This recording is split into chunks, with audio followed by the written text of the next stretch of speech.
Hello folks, Haley here, and welcome to my channel. If you are new with me, welcome, and if you have been keeping up and watching some of my videos, welcome back. So it's almost the end of February, and I thought, might as well go ahead and get on this Deck Crush VR. I will tag all the creators that started this hashtag in the comments down below. But yeah, why don't we go ahead and just jump right in. So for the fling, this is a short period of wild times. And I'm going to be picking, this was actually my first tarot deck. I was into Oracle for a really long time, but I say a really long time, a couple months. And thought, oh, I'll just read Oracle. Like, I don't need to learn tarot. It's so much. Until I found this deck, and that is the Tarot DeCarla Tides. And I just love this little deck. This artwork just really spoke to me and felt so different from other things that I was seeing. I love this little like eye that peeks out, and as far as the tuck box goes, this is really quite sweet. I love the floral detail. And you will see that, oh, what's happening? Hold on. There we go. And you will see that that matches the backs there. One of my all-time favorite backs. I also really love the size of this deck. I have very small hands, and so I really enjoy having this like smaller size. Let me go ahead and compare it quickly. It's not standard. Hold on one sec. I'm going to compare it here to the Light Seers. Maybe. Oop. Okay, so Light Seers is standard. And Tarot DeCarla Tides. There we go. So shorter and less wide than a standard. Oops.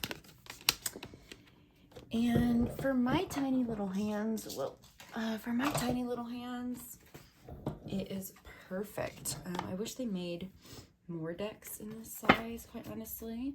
But yeah, let's get into the artwork. It's just so stinking cute. Like, I love the colors. I just like this. There's so many different references, I feel like. Yeah, like you have Bowie, and then you have like Midsummer, and you have like Klimt, The Kiss, kind of like Dia de los Muertos. Oh, I feel like it's diverse, it's whimsical, it's beautiful. And so, yeah, when I thought fling, like short period of wild times, yeah, we had some wild times together where this was the only deck I had for a while, my only tarot deck. I love this tower. And it would be obviously my go-to. But then I started collecting. So I haven't reached for this in a really long time. But every time I pull it out, I'm just blown away by it and remember why I love it so much. Like, it's just beautiful. I love the colors. So that's Tarot DeCarla Tides as my fling. Might need to bring this back out in my rotation. Okay, so next we have the Puppy Love. So you were infatuated with them but couldn't make a long-term commitment. And I knew pretty instantly that I would be showing this deck for Puppy Love, and that is the For Haxa. So Puppy Love is exactly how you can describe how I felt about this deck. I was looking for like a fairy fae deck, but didn't want what you normally see, I feel like, in a lot of fairy decks. I liked like the darker aspect. And then these, I'll go ahead and compare them because they are like Oracle size, really. which I feel like MJ's decks tend to be. So yeah, quite a bit wider and, let me see, and taller. There we go. Wider and taller there. But really pretty little backs. But once I got my hands on this deck, and I will say, I think it's the tactile experience for me, because the art is gorgeous. If I was gonna have a fairy deck, it's gonna look like this. There are a couple of their faces that kind of throw me off here and there, like they're a little on the creepy side to me. But it really isn't anything about the artwork. Oh, like, I don't know if you can see her face. Kind of creeps me out. But I love the artwork. I love all of MJ's artwork, quite honestly. And I love the dark fae vibes. But this deck is so incredibly slippery, slick. Like, with my tiny hands, I'll be like shuffling and it just feels like the whole deck is about to just like fly out of my hands across the room. So I feel like it keeps me from grabbing this.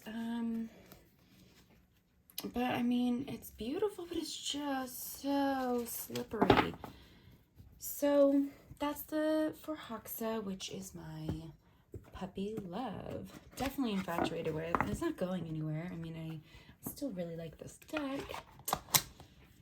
Yeah. Okay. Oops. Okay, get your camera bump counter going. All right, and then let's see, Friends with Benefits is next. This is something, or this is a deck that you really care about, but sometimes you get extremely passionate for. And I would say that is my Roots and Wings. And I have mine just stored in a little bag that it came in. And I have the mini version here. And I do have the artist or the creator sent a full-size card for fun. She sent me the moon. And this has like that rose petally finish. The mini is just like a matte. And it's definitely thinner. Yeah, definitely a little bit thinner than this. But you can see the size difference between the mini and the standard there. Which I think standard's a little, I feel like it's like, yeah, about the same width, but shorter than tarot. Standard tarot. So I did the mini, and these are the beautiful backs. I do like the backs of the mini better than the standard. I like that purpley hue. But the creator, and I think she still has some copies, but this was on sale for like $25 for slightly imperfect corners, and I don't think I'm even going to be able to pick up just how slightly, you can see it's just slightly not curved at the top here and the side here. Yeah, I don't notice it at all, not at all. But yeah, I really love this deck. I loved it since I got my hands on it. I loved it since I was watching walkthroughs before I even got my hands on it. I think it is just so well-rounded. I love the imagery. It pairs with nearly everything I put next to it. I think it's really balanced in its messages. And I like doing full readings with this alone. You can find like the whole major arcana. Some are like extremely like apparent, like, let's see, the Star, for example. And then you have like the Earth Mother, which, you know, is like the Empress. So I feel like it just really opens up to be able to do full spreads. It's a 60 card deck. But yeah, like strength there. It's just so beautiful. And again, like I really care about it, but sometimes I'm like, oh my God, how did I forget like that I have roots and wings over here? I pull it out and then it just goes with everything. I currently have this in my purse to have with me, have it on the go, but really sweet little deck.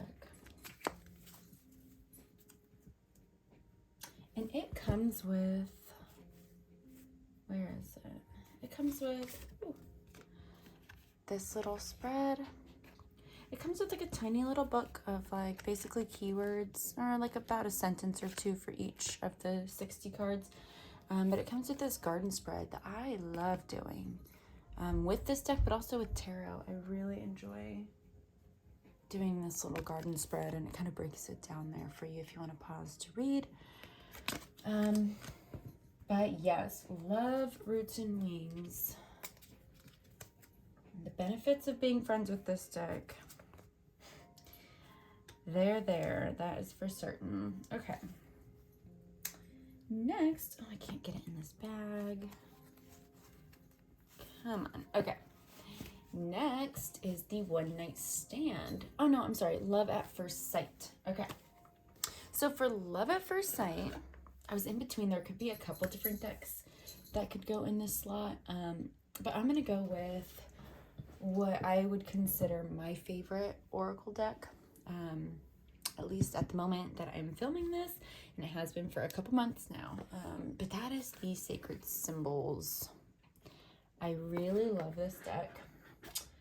I pull it out all the time. It usually lives out on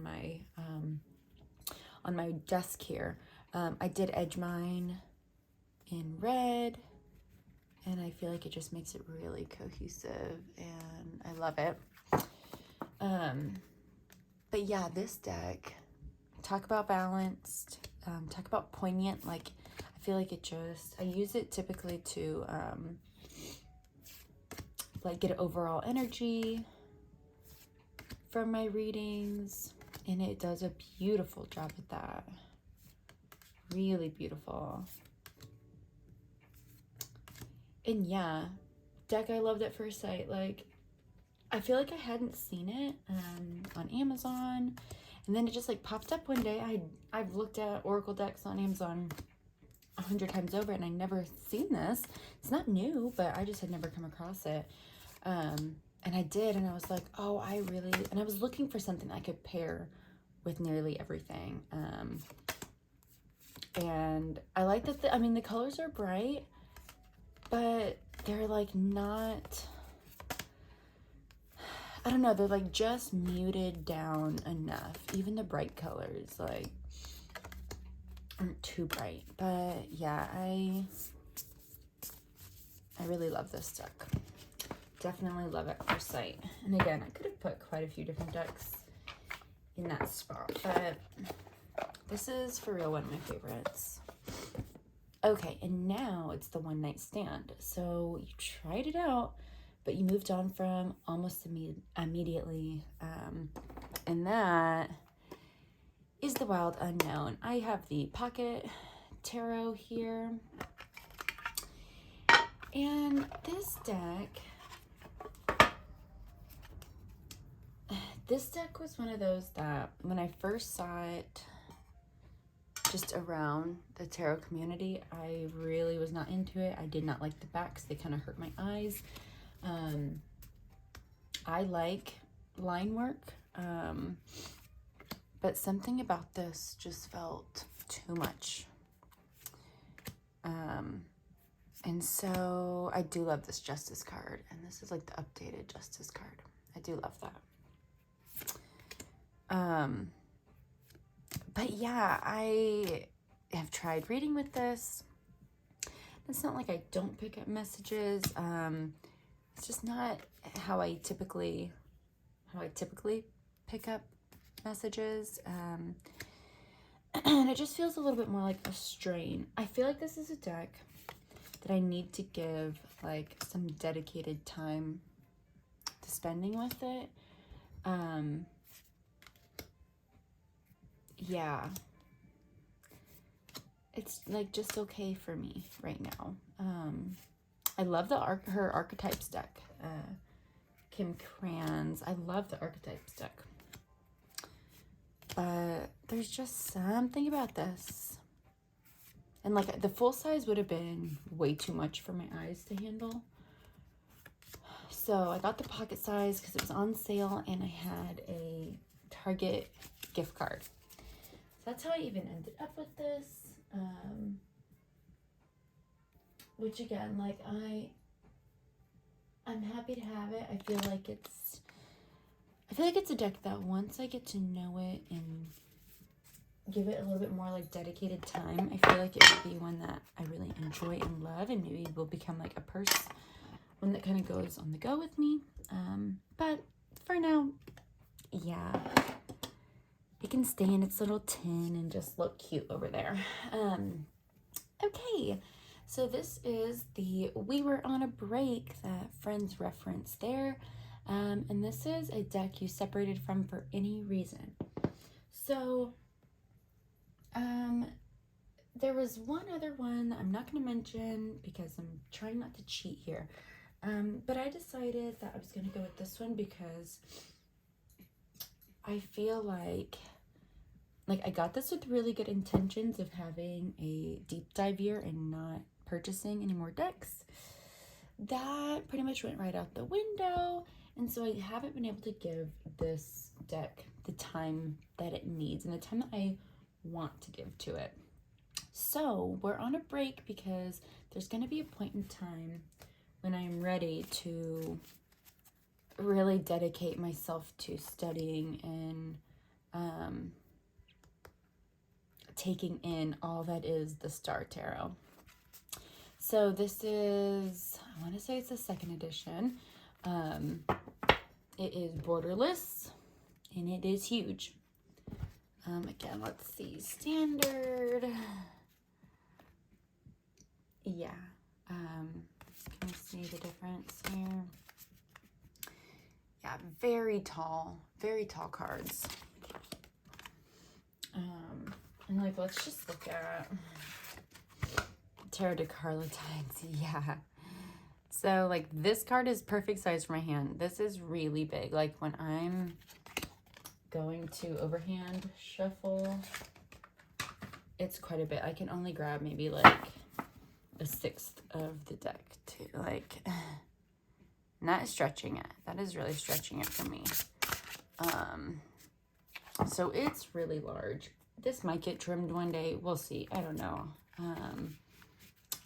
But it's so beautiful. It's so pretty, and there's so much symbology in like each and every card. But it's just so pretty, and I want to give it the time that I know that it needs and that I know that I need in order to get what I meant to get out of this deck. I've reached for it here and there, but it just feels overwhelming. One of my favorite world cards in the world. So pretty. I think this is the cover of the 1st edition, like of the box in the book, but it's just so colorful and packed full. I love this Judgment too.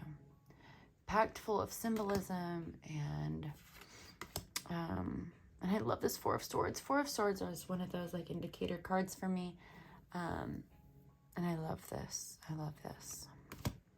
But it feels very much as above, so below energy. While it's very celestial, and you get that from, I mean, obviously the imagery, but also it's called the Star Tarot. But I feel like it's also very grounded. It like really blends those two worlds together really perfectly. So that's the Star Tarot. Let's see. Let me just give you a glimpse of the guidebook. So for like 6 of Pentacles here. Okay, so you get quite a bit of information, all about like the lunar cycle, a couple keywords, and you get this whole write-up. And then at the end here, for each and every card, this is what I love, and this is what I really want to dive deep into. But it goes through, and it's like White Buffalo Woman, Sacred Pipe. It goes through Medicine Wheel, Milky Way, Six-Pointed Star. Everything you see in the card of importance, it talks about. And it like bolds it over here. And I just love that. I just want to, and you get a full color image, but I just want to like pull this Prince of Swords and go and like dive deep into it and just see what all of these different symbols point to. So yeah, that's why it needs some dedicated time. So we're definitely on a break. I don't know when that will change, but I am excited for it. I feel like it's going to be really good learning tool to kind of expand my understanding of the cards and how they kind of play together. But okay, so we're 2 away already. So Marriage Material, this is a deck that has proven its value to you, and this is honestly none other than the Light Seers Tarot. You might have seen, I might have talked about in another video, maybe, how I used to feel about this deck. It gave me the ick. I didn't understand the hype around it. I felt like everyone was reading with it, and it's not like I didn't like the artwork. I don't know. It also kind of gave me like Coachella vibes here and there, which wasn't my favorite, but yeah, I just didn't want anything to do with this deck. But then I came across something, I forget who said it, but they were basically like, you know, sometimes when there's a card that you particularly are like affected by, or a deck that you just want nothing to do with, there may be like a reason for that, and that the message that you need is like within it. It's just not very comfortable, basically. So I was like, you know what? It's on sale on Amazon. I'm gonna get it. If I don't like it, I could pass it on to my best friend, or I can return it. It's Amazon, right?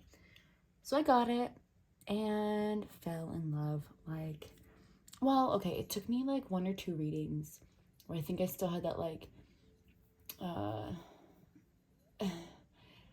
yeah, didn't jump in, but as soon as I really like sat down with it and gave myself a reading and I edged it and like kind of bonded with it, yeah, this became like my number 2 deck, pretty much. And yeah, the Light Seers, I edged mine in kind of like this matching tealy color. It's already kind of wearing because I use this a lot. But I mean, if you're in the tarot community, you have seen this deck. And I think if you have this deck, you know what an amazing reader this really is. Not my favorite death card, but that's okay. Not my favorite High Priestess. That's one of my signifier cards too. It's my soul card, my favorite card. It's like my key card. I really need to connect with the High Priestess. Again, not my least favorite, just not my favorite. But all in all, it's just the way that this card reads and like the way that the characters interact with each other that makes it such a fantastic reader. So yeah, Light Seers, we pretty much all know about her. Okay, so for the last one here, this is our Happily Ever After, and that is True Love in a Deck. So I did cheat a little bit.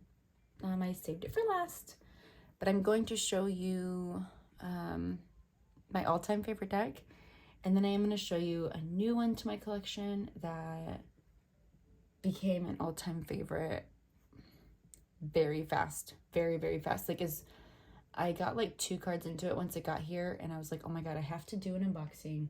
During the unboxing, I really fell in love. So My all-time favorite is Dream Visions.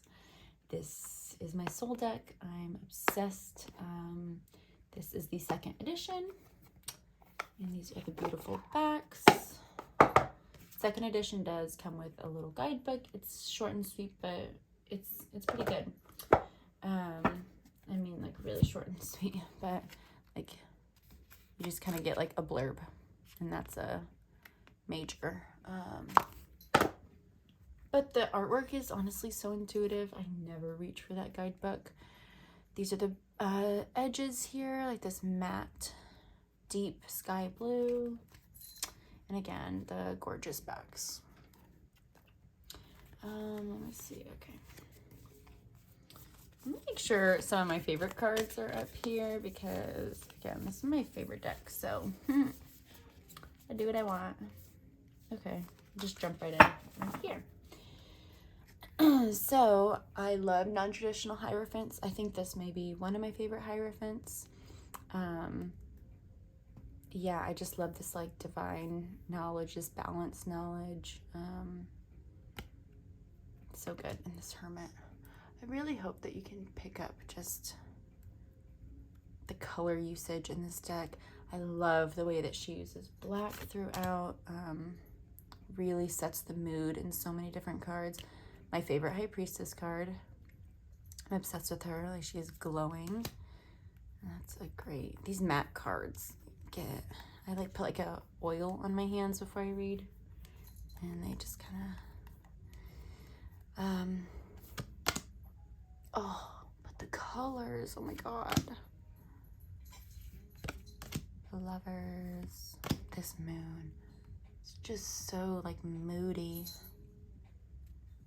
That little reflection down there. Oh, I love this card. I mean, this deck. I love her too. So yeah, colorful, but I love all the black in here, and reads like a freaking dream. So that's my favorite deck. And then, yeah, I got this next deck maybe a week or 2 ago, and now it's been my go-to like over Dream Visions and Light Seers. But I feel like I was looking for a very grounded deck. I feel like a good portion of my decks are pretty like celestial, very spiritual, and I really wanted something very grounded. And so that is I'm not gonna try and say it, but basically I think it is like a indirect translation to like Tarot of the Strange Antlers or Strange Branches. I've heard different takes on it. This is a French deck. I don't speak any French, but I do speak whatever language this art is in, because it's just so good. It comes with this little bag, really sweet. These are the backs, and this is bigger than standard tarot, a little wider, maybe a little taller, but not as big as like standard oracle size, so it's kind of like in between there. But I'm obsessed with this deck. It reads so incredibly clear to me. Warning, there is a little nudity in this deck, but I love the use of nudity, honestly. It just feels so wild and primal and so well done. There's like no sexualization of these bodies being drawn, which I just think it's beautiful. Just like a natural, beautiful body. I love the 6 of Cups too. Just this moment and how memories can pull you back so viscerally into that moment. But yeah, I don't speak any French, and I haven't even once like had a slip up or like, what am I looking at? What am I reading? One of my other favorite, High Priestess. I think that's gorgeous. But yeah, this one just It's like opposite of Dream Visions Tarot, right? It's like muted. It is in the dirt and under the moon, and it's warm and it's growing and just feels alive, this deck, where so I feel like it really balances out as my favorite, another favorite deck. I love this Judgment too. That's what the Judgment card feels like to me. But yeah, I love this deck so much. And I really haven't had any issues again. Like, I read so effortlessly with this deck. Truly. Let me just show you while I'm here too. I've done a play with pairings. But I have both of these decks kind of sitting out right now, so I might as well. But yeah, this is the Herbal Astrologies with it. Can we see this? And it just feels like a match made in heaven here. Just these colors. Yeah. This is like my go-to pairing right now, so just giving you a little glimpse of that. But yeah, anyways, y'all, thanks for coming to my little impromptu recording of hashtag deck crush. Wanted to get it done before the end of February at least. But yeah, until next time, y'all have a good one. Bye.